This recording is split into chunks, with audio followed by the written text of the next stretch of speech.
Bismillahirrahmanirrahim. Assalamualaikum warahmatullahi wabarakatuh. Kembali lagi dengan saya Andi Aura Rafika, mahasiswi Politeknik Pembangunan Pertanian Goa, kelas 3E, nomor induk mahasiswa 0513191875. Baik, di sini saya akan menjelaskan materi lagi, yaitu materi manajemen sumber daya manusia dan manajemen resiko. Bagaimana sih penjelasannya? Simak ya videonya.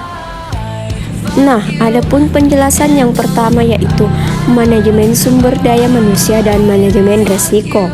Baik, konsep dan ruang lingkup manajemen sumber daya manusia agribisnis. Manajemen sumber daya manusia adalah salah satu bidang dari manajemen umum, seperti manajemen keuangan, manajemen pemasaran, dan manajemen operasi. Manajemen sumber daya manusia menjadi bidang kajian yang sangat penting dalam organisasi, karena permasalahan yang dihadapi organisasi tidak hanya persoalan. Nah, selanjutnya yaitu manajemen resiko. Menurut Herman Darmawi, manajemen resiko adalah suatu usaha untuk mengetahui, menganalisis, serta mengendalikan risiko dalam setiap kegiatan perusahaan dengan tujuan untuk memperoleh efektivitas dan efisiensi yang lebih tinggi, atau suatu metodologis dan sistematik dalam identifikasi, kuantifikasi, menentukan sikap, menetapkan solusi, serta melakukan monitor dan pelaporan risiko yang berlangsung pada setiap aktivitas atau proses. Jadi dapat disimpulkan bahwa manajemen risiko adalah upaya untuk mengendalikan risiko yang terjadi dengan menerapkan cara-cara sistematik agar kerugian dapat dihindari atau diminimalisirkan. Nah, adapun slide yang kedua yaitu mengenai penjelasan dari analisis pekerjaan sumber daya manusia dan pekerjaan resiko. Nah, analisis pekerjaan sumber daya manusia menurut Hasibuan 2011, analisis pekerjaan atau job analysis adalah menganalisis dan mendesain pekerjaan apa saja yang harus dikerjakan, bagaimana pengerjaannya, dan mengapa pekerjaan itu harus dilakukan. Adapun alat-alat analisis pekerjaan resiko, yang pertama yaitu Basic Risk Management Facilitation Method. Nah, yang kedua yaitu Failure Method Effect Analysis atau FMEA. Nah, yang ketiga yaitu Failure Method Effect and Criteria Analysis atau FMECA. 4. Fault Tree Analysis atau FTEA. Nah, yang kelima yaitu Hazard Analysis and Critical Control Point atau HACCP. Nah, adapun penjelasan slide yang ketiga yaitu perencanaan sumber daya manusia agribisnis. Adapun poin-poinnya yang pertama yaitu perencanaan sumber daya manusia dapat meningkatkan sumber daya manusia yang ada, yang dimana salah satu tujuan dari perencanaan sumber daya manusia adalah untuk mencari sumber daya manusia yang sesuai dengan tujuan perusahaan.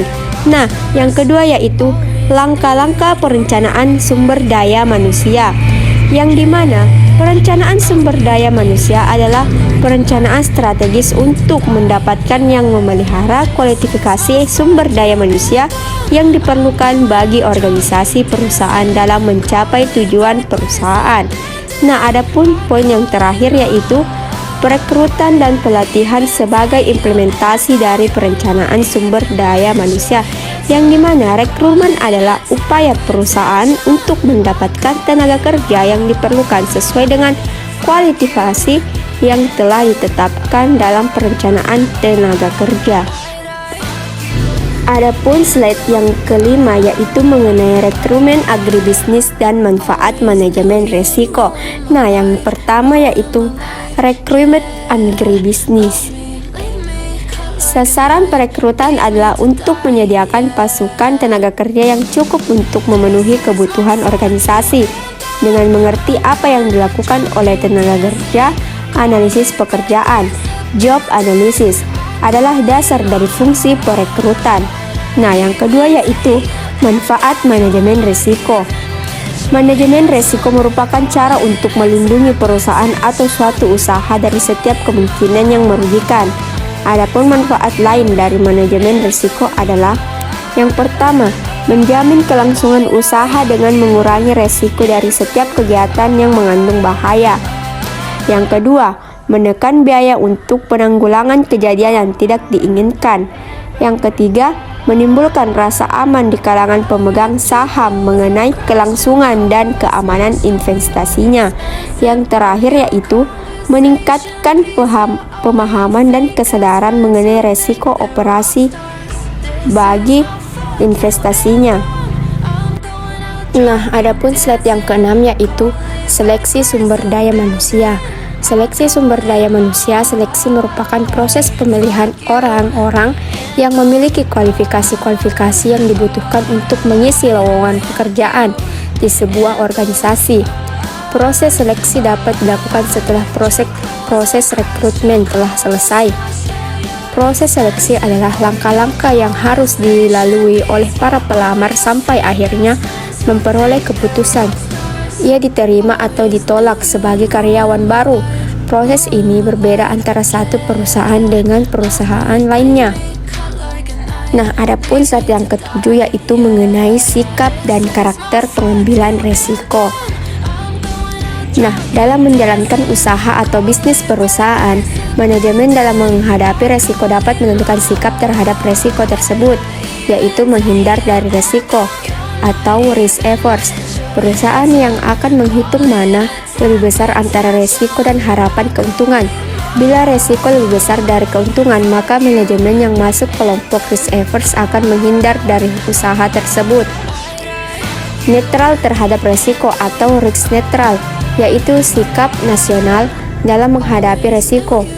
Bila peluang usaha mempunyai harapan keuntungan yang akan diperoleh dan juga peluang resiko mungkin juga terjadi, senang bermain dengan resiko atau risk prefer, yaitu perilaku individu yang bersedia mengambil resiko. Risk prefer cenderung menganggap resiko sebagai sesuatu hal yang tidak perlu dikhawatirkan. Slide yang ke-8 yaitu kesimpulan, yang dimana manajemen sumber daya manusia adalah salah satu bidang dari manajemen umum, seperti manajemen keuangan, manajemen pemasaran, dan manajemen operasi. Manajemen sumber daya manusia menjadi bidang kajian yang sangat penting dalam organisasi karena permasalahan yang dihadapi organisasi tidak hanya persoalan tentang bahan mentah, alat-alat kerja dan produksi atau modal kerja saja, tetapi juga masalah dengan tenaga kerja atau sumber daya manusia yang pada dasarnya adalah pihak yang menjalankan dan mengelola faktor-faktor produksi sekaligus merupakan tujuan dari kegiatan produksi itu sendiri. Nah, menurut Rifai 2005, keberadaan manajemen sumber daya manusia sangat penting bagi perusahaan dalam mengelola, mengatur, mengurus, dan menggunakan sumber daya manusia sehingga dapat berfungsi secara produktif.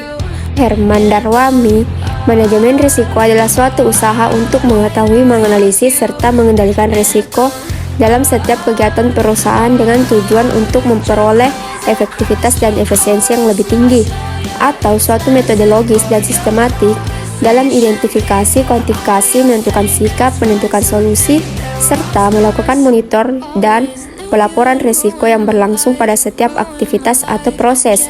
Jadi, dapat disimpulkan bahwa manajemen risiko adalah upaya untuk mengendalikan risiko yang terjadi dengan menerapkan cara-cara sistematik agar kerugian dapat dihindari atau diminimalisirkan. Nah, itulah tadi penjelasan mengenai manajemen sumber daya manusia dan manajemen risiko.